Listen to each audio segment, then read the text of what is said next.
the eye. And I'm gonna tell you in particular some of the work that we're doing looking at applications of stem cell technologies for retina diseases. So first, of course, I'm gonna have to introduce the retina for those of you that are not familiar with the tissue and the characteristics of retinal organoid technologies that are what we use in this instance. And then I'm going to tell you how we can use those retinal organoids to develop new treatments for retinal diseases. I've also been asked to share with you my career path in case it's useful for you to know how these things go and if you're considering, for example, graduate school. But let's start with the eye. Can you see my mouse? Okay, so the eye, of course, allows us to see the world. And so the way that works is that we need to be able to capture light information and transform it into a neural signal that is sent to the brain so that we can form an image, right? So light travels through the cornea, that is a transparent tissue in the front of the eye, and then through the lens, which also needs to be transparent, and is focused on the back of the eye in this neural tissue called the retina.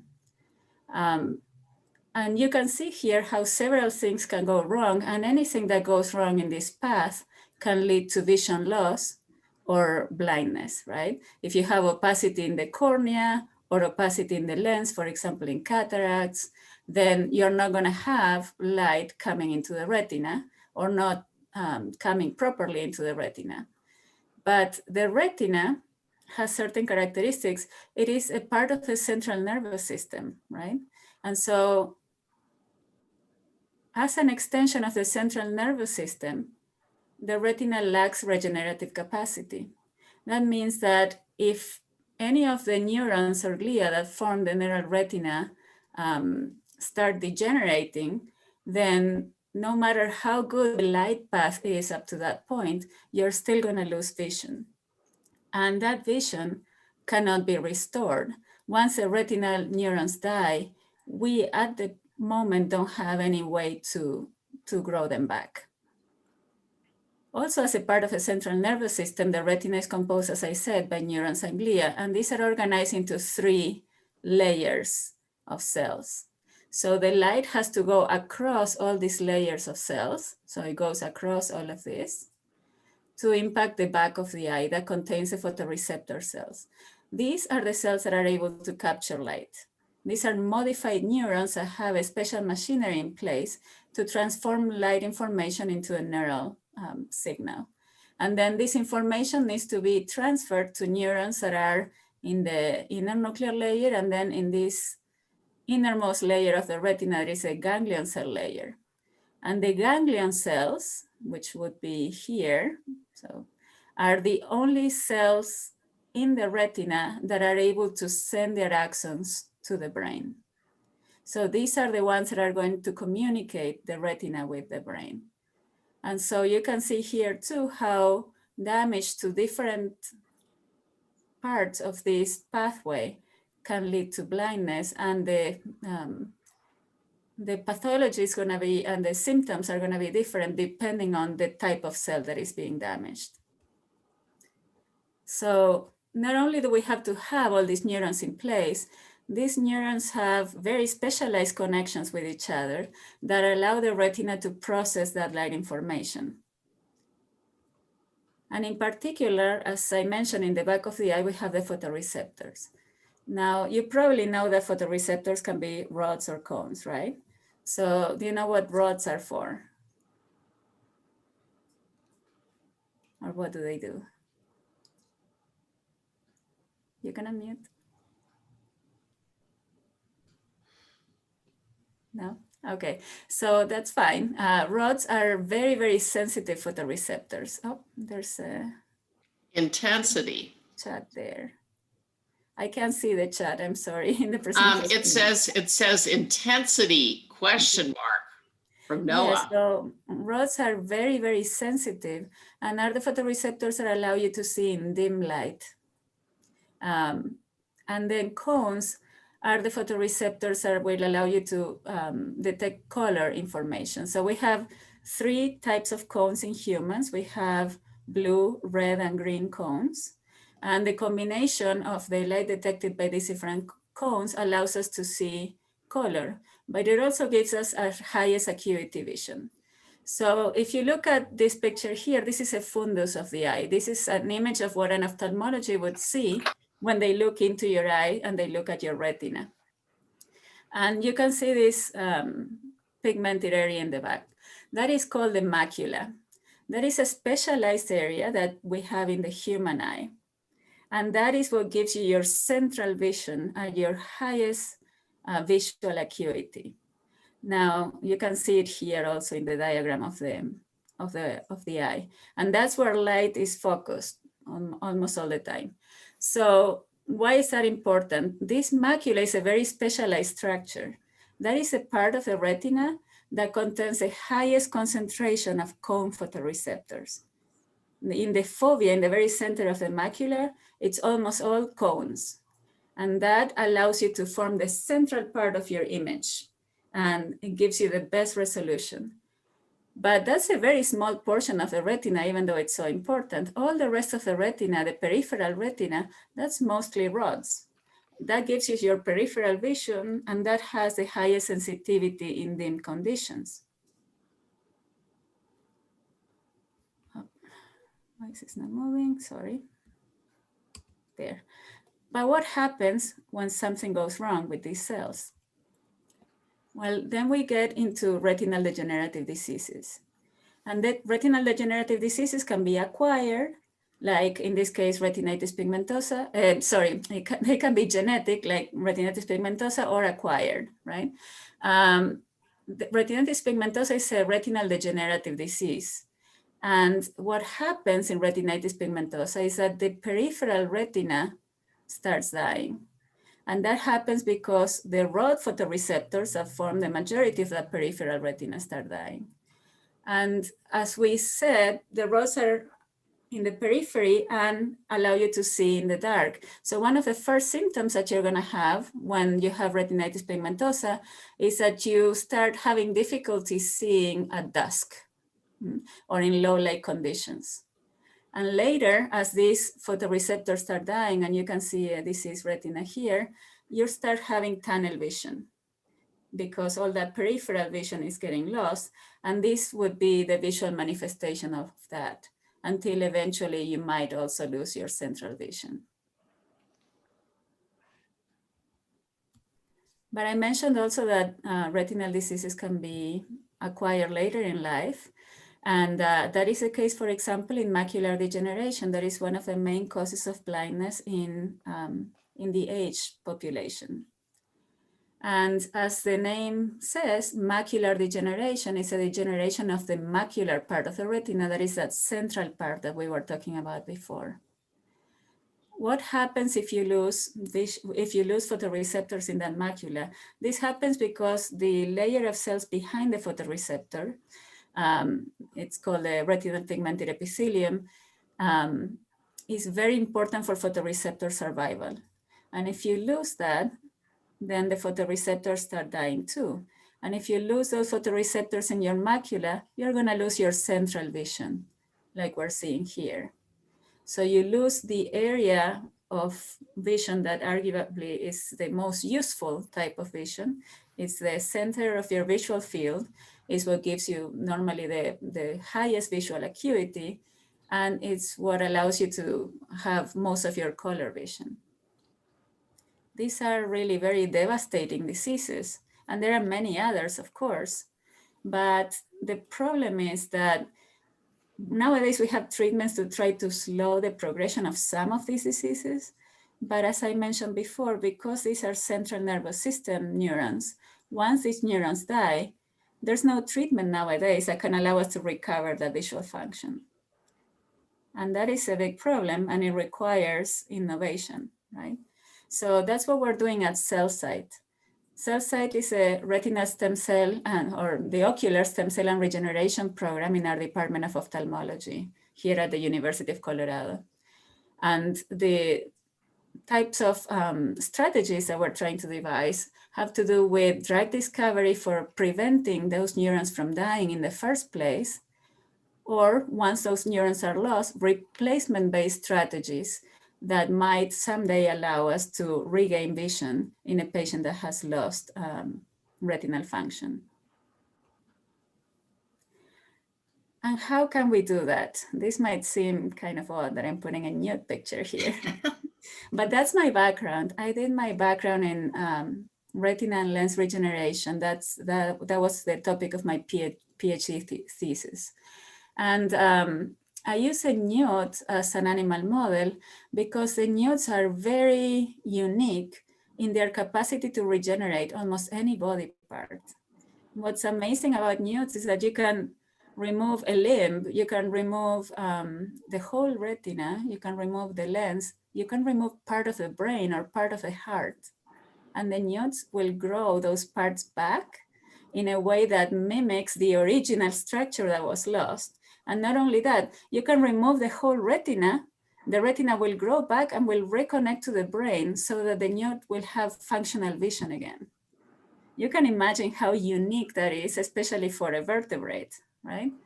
And for the longest time while I was in grad school, I would give talks about this and people would say, oh, that's great. But that's something special that nudes do. There's no way you could do something like that in humans.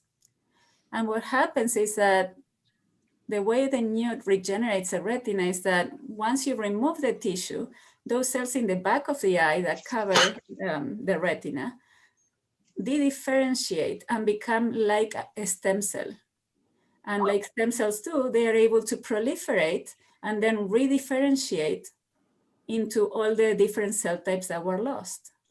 Now, that's an ability that mammals were thought to not have.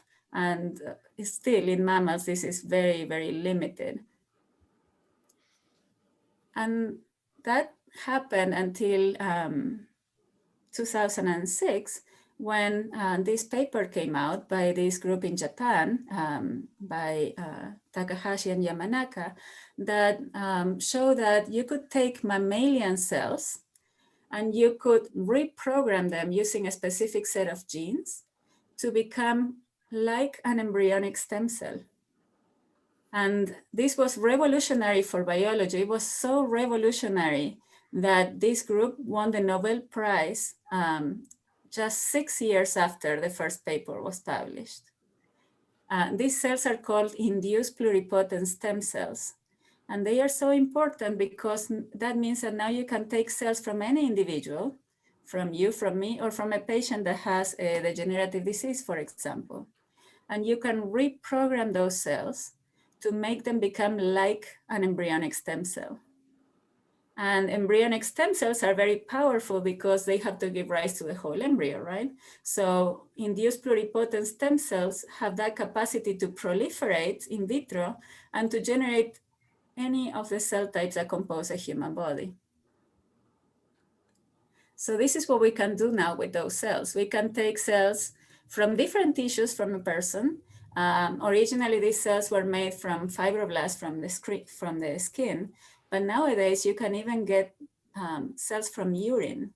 You can take a urine sample from a person, and there are bladder epithelial cells that get shed in that urine. And so you can collect that, you can spin them down, collect those bladder epithelial cells, and then you can transform them and make stem cells that come from that individual. And then those cells, of course, can be directed to differentiate into different cell types in 2 dimensions. But later on, scientists started coming up with ways to differentiate these cells into 3-dimensional tissues that mimic the composition of an organ. And that's why they are called organoids. And these organoids, or these differentiated cells, can then be used for developing therapeutic strategies to go back to those patients. And when we talk about therapeutic strategies, we can say, disease modeling, screening for drugs, transplantation therapy, and these kind of things. So the question we asked several years ago was, can we use these cells to make a retina? And of course, the answer is yes, or I wouldn't be giving this talk.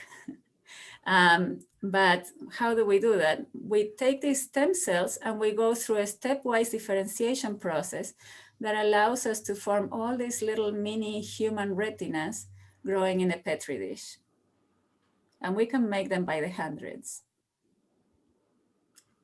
So how do we do that? As I said, it's a stepwise process. So we start with these iPS cells growing in vitro. This is an iPS cell colony. And then eventually we lift them up, we change the culture conditions, and they start growing in suspension and form what's called neurospheres.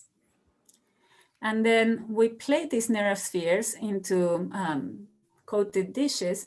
And when they attach to the dish, they start forming these rounded structures that we can identify by eye.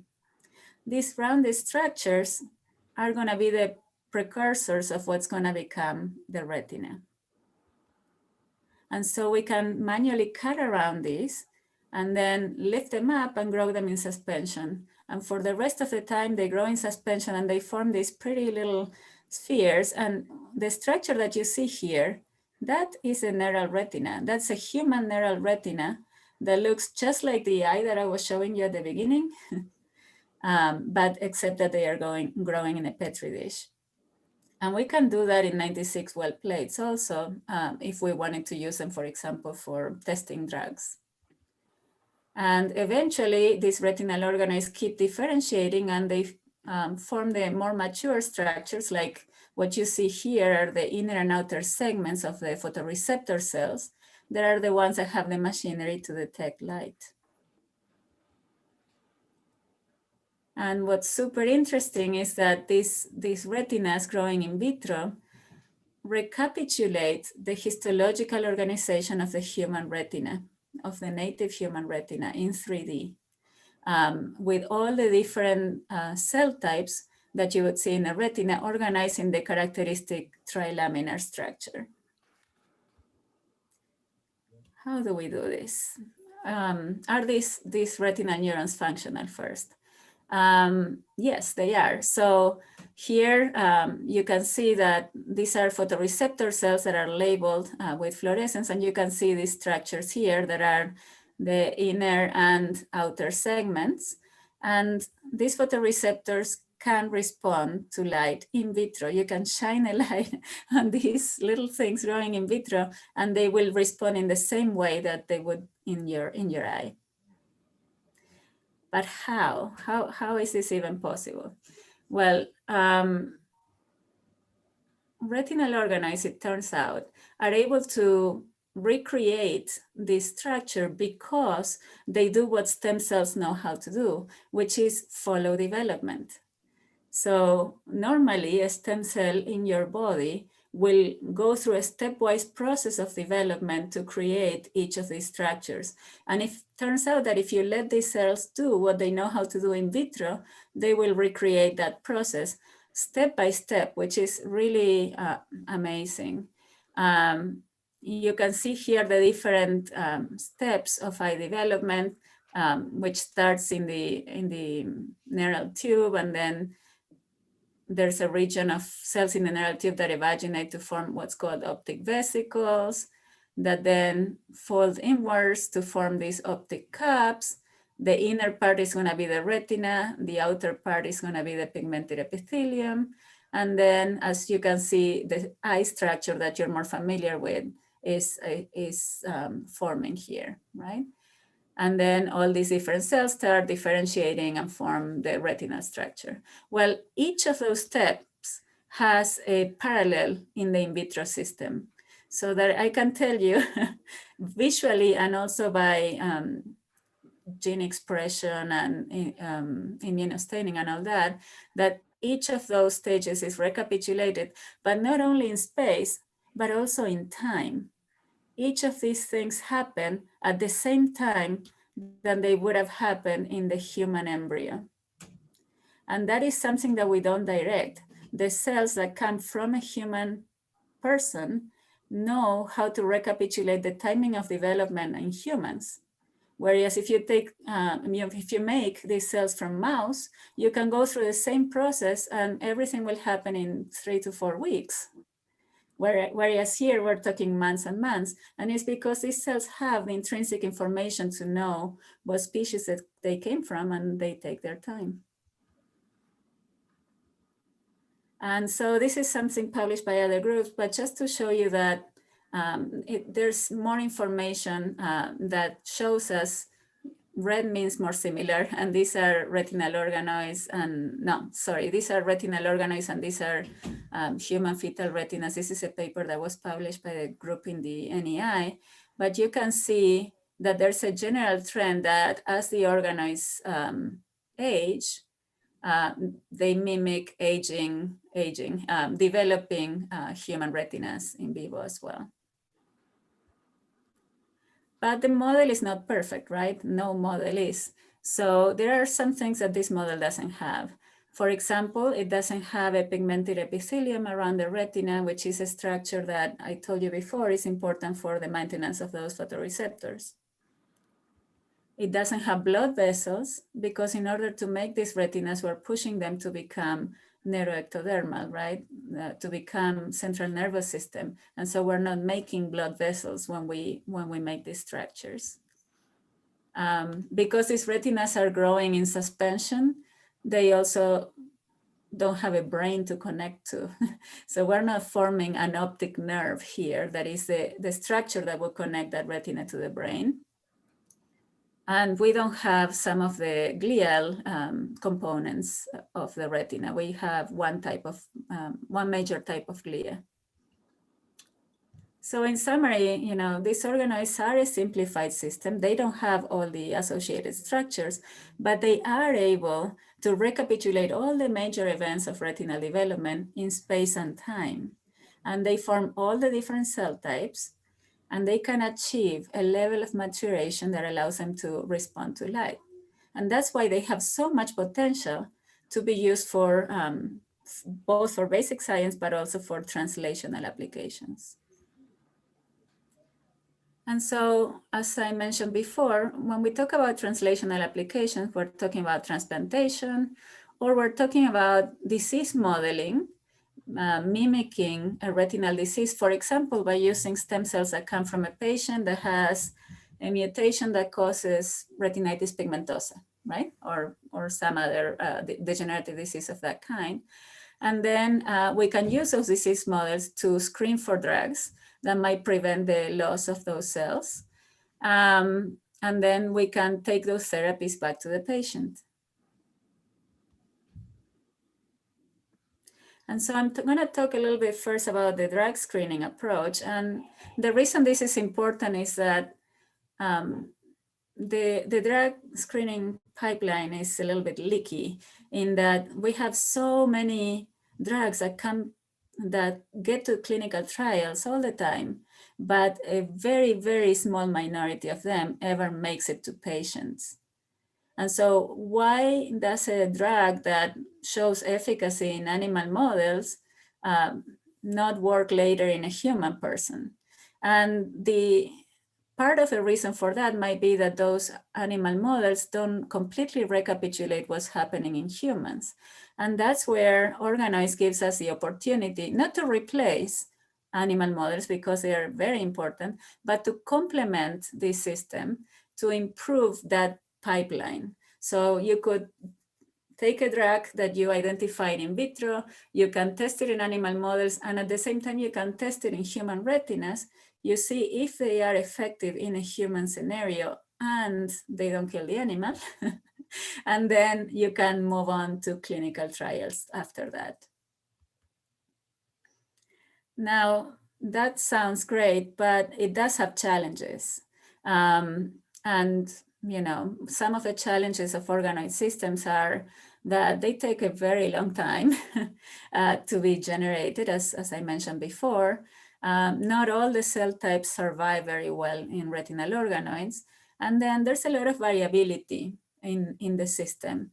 And there's not very many assays that we can do in 3 dimensions that can really take advantage of these organoids. And so you have such a powerful system, you have to find a way to use them. And so that's why the National Eye Institute came up with this challenge. Basically, they set up a competition for labs around the US to try to come up with ideas on how we can overcome these problems to be able to use organoids for drug screening. And so this is the solution that we came up with a team of investigators. And this involves using a unique triple fluorescent reporter line to make these retinal organoids. So this line is a stem cell line, a human stem cell line that has fluorescent reporters. So these are genes that make fluorescent proteins in specific cell types. And so we can label, for example, ganglion cells in green, progenitor cells or bipolar cells in blue, photoreceptor cells in red.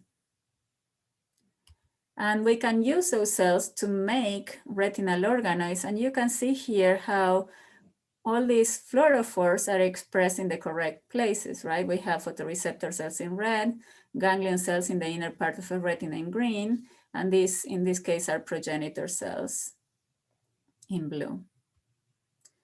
And these organoids do generate those photoreceptor structures, and you can see here the pretty inner and outer segments all labeled with the red fluorophore. And so we can combine that with the technology that we developed in our lab that allows us to put these organoids in 96 well plates and quantitatively assess the intensity of those fluorescent reporters. And so what you can do with that is track what's happening to those particular cell types that are labeled over time. So for example, one particular application that we developed for this is looking at how development happens in a human retina, which is something that we cannot really study in vivo, right?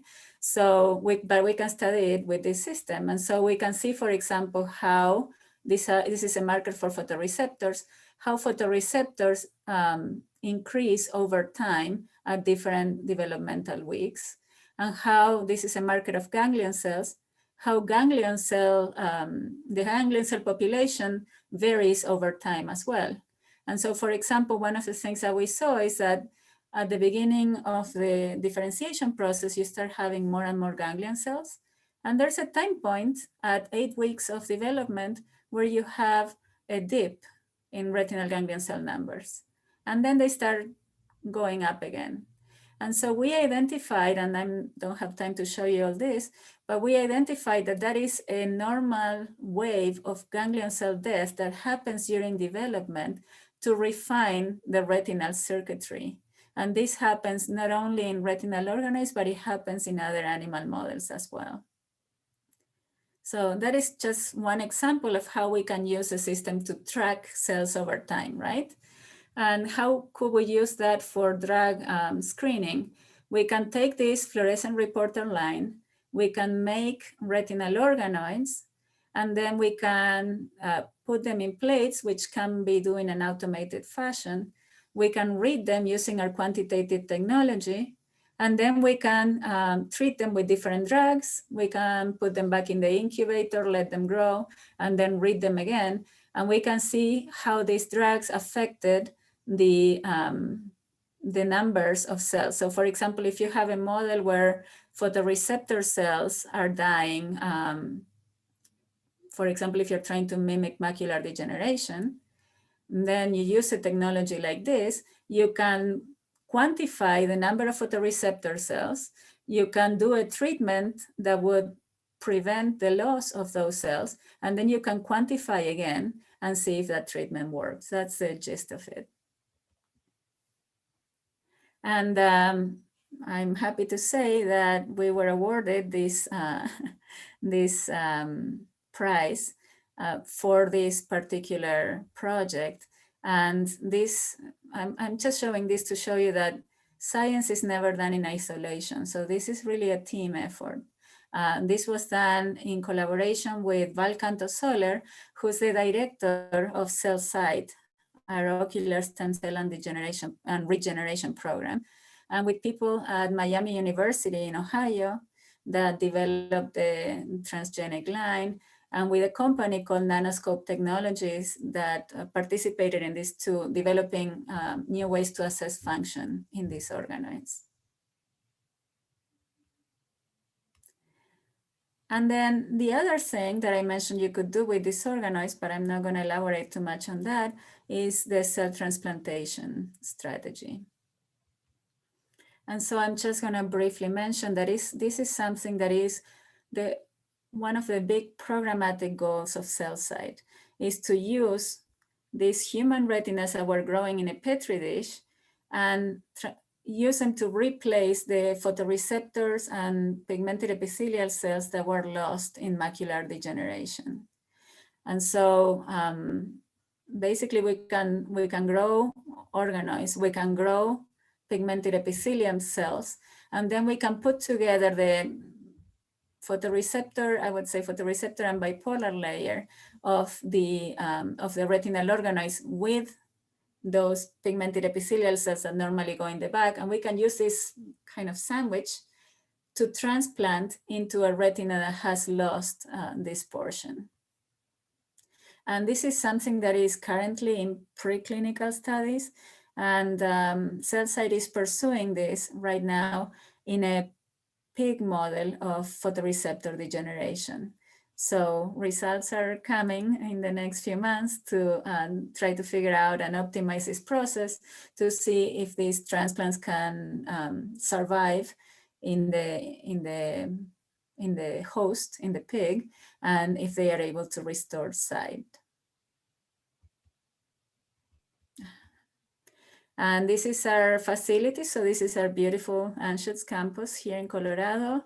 And this is our CellSite facility that was specifically designed for ocular stem cell technologies. And now to get to the part two of, shorter part two of this talk, I wanted to tell you a little bit about my career path in case it's useful for any of you.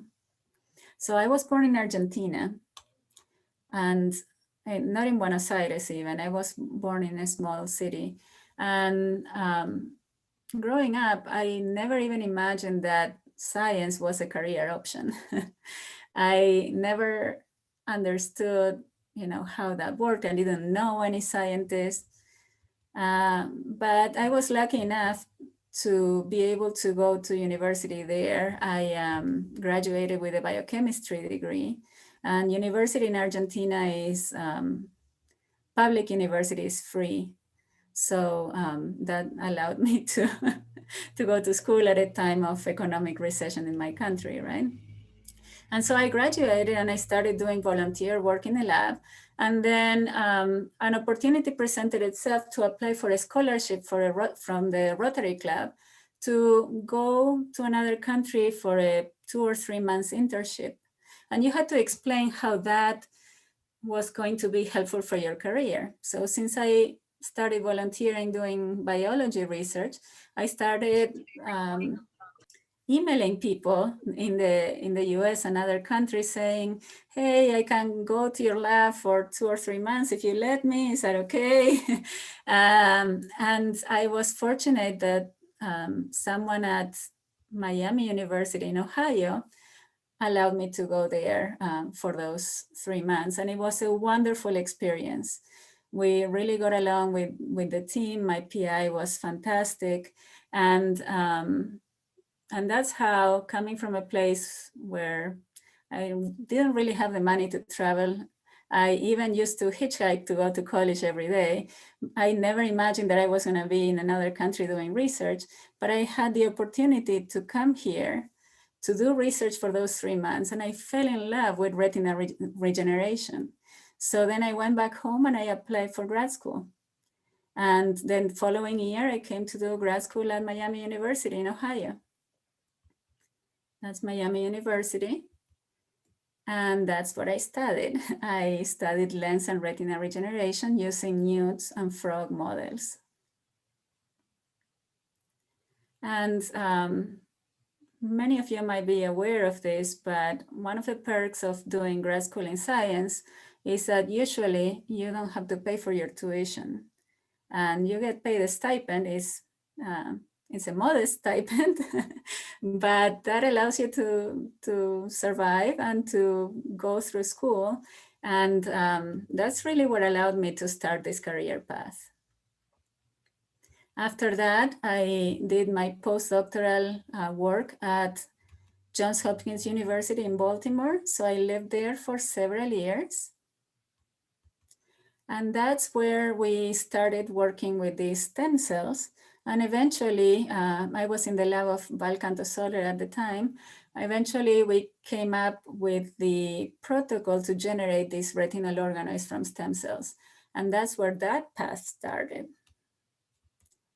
And in 2017, I was recruited to the University of Colorado as a part of the cell site program to use these retinal organoid technologies for the development of treatments for retinal degenerative diseases. And that's where I have my lab right now. So I thought I would share with you a few tips that I've learned along the way, because I think it may be helpful for your career or life in general. And the main thing that I always tell my students is make your opportunities. This is something that has worked for me over and over throughout my career. You can, sit there and wait for things to happen to you. And sometimes you're lucky, and sometimes things just, fall out of the sky. But you're gonna be much more likely to be successful if you seek and make your own opportunities. So for example, I finished biochemistry in undergrad. And as I told you before, I didn't know that what being a researcher was. And so I approached a lab that was doing biology research, and I asked if I could volunteer. I was not paid or anything.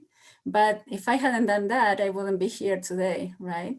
Just asking to volunteer to do research gave me the opportunity to pursue this path.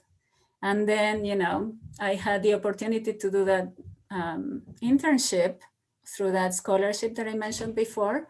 But, I didn't know any researcher outside the country.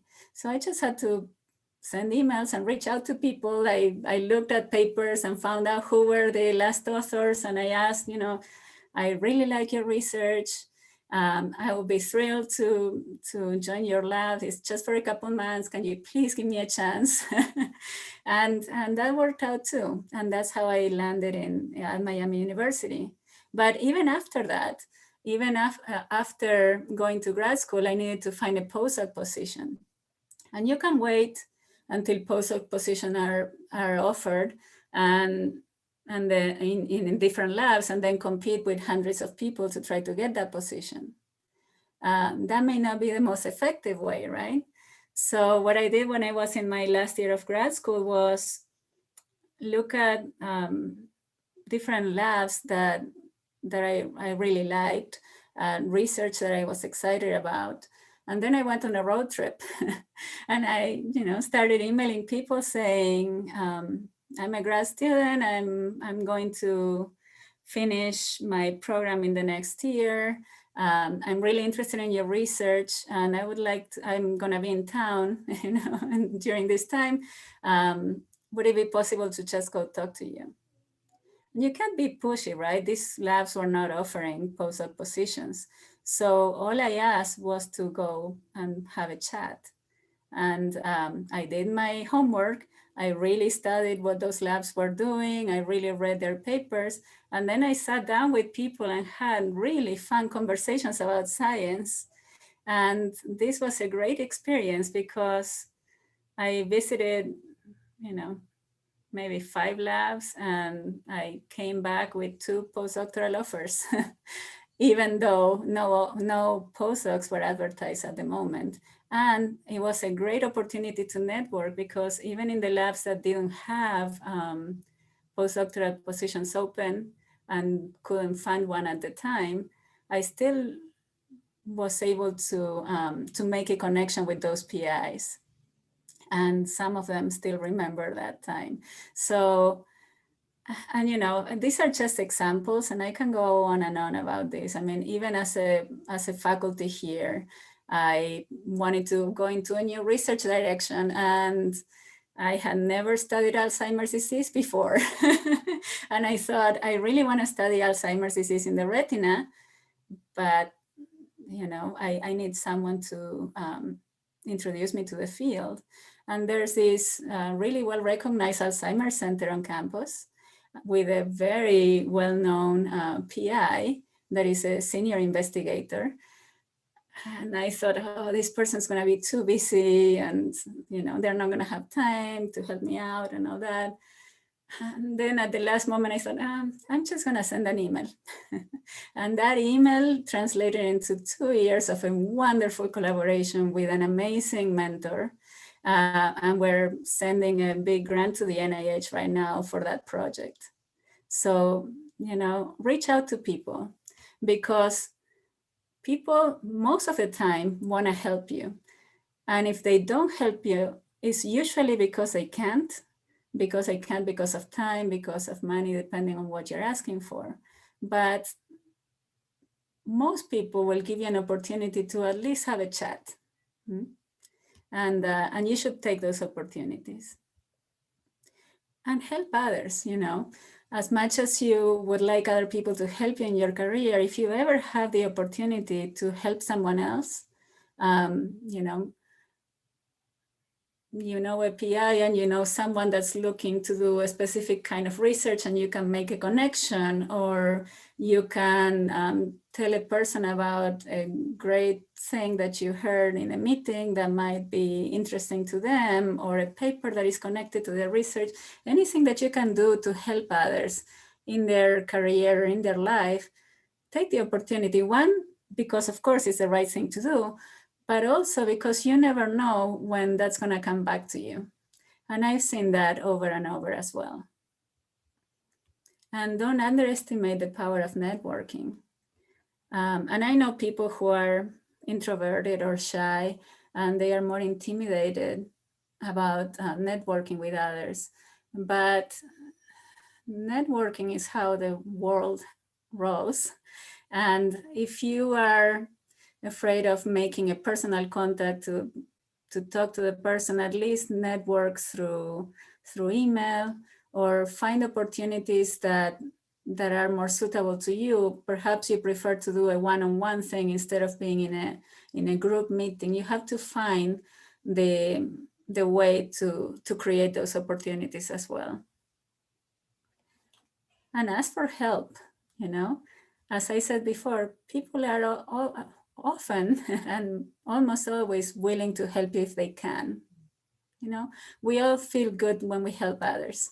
And if you don't ask, you know, you already have the no. If you don't ask, nothing's going to happen.